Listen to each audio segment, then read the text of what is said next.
Hello guys, അപ്പം ഇന്ന് നമ്മൾ ഉണ്ടാക്കാൻ പോണത് വേറൊന്നുമല്ല, ശംഖുപുഷ്പം വെച്ചിട്ട് ഒരു ചായ ഉണ്ടാക്കാമെന്ന് വിചാരിച്ചിട്ടാ.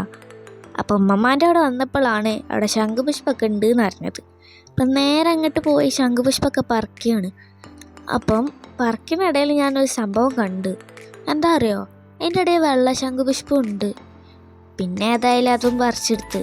അതെന്താണെന്നൊന്നും എനിക്കറിയില്ല, അതുകൊണ്ട് ചായ ഉണ്ടാക്കുമെന്നും എനിക്കറിയില്ല. അപ്പോൾ ഏതായാലും നമുക്ക് ചായ ഉണ്ടാക്കാം.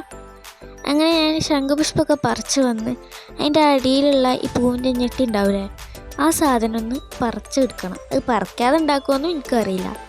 ഏതായാലും നമ്മളൊന്ന് പറിക്കുന്നേ. അങ്ങനെ അതിൻ്റെയൊക്കെ പറിച്ചെടുത്ത് ഇനി ഇതൊന്ന് കേൾക്കാനൊരു പാത്രത്തിൽ കുറച്ച് വെള്ളം ഒഴിച്ചിക്കണ്. പിന്നെ ശംഖുപുഷ്പം കൊണ്ട് ഇട്ട് കൊടുക്കുക.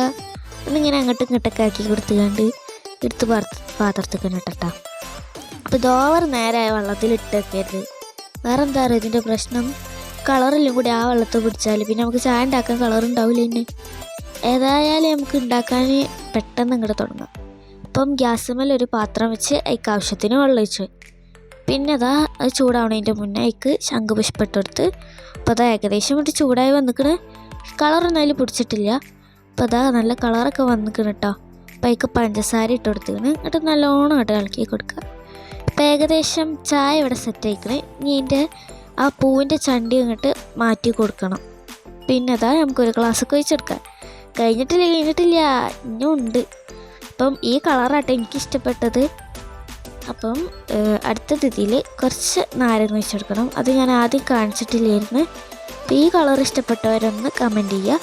പിന്നെ നാരങ്ങ ഒഴിച്ചെടുത്ത്. അപ്പോൾ വീഡിയോ ഇഷ്ടപ്പെട്ടാൽ ലൈക്ക് ചെയ്യണം, ഷെയർ ചെയ്യണം, സബ്സ്ക്രൈബ്. ടാറ്റാ.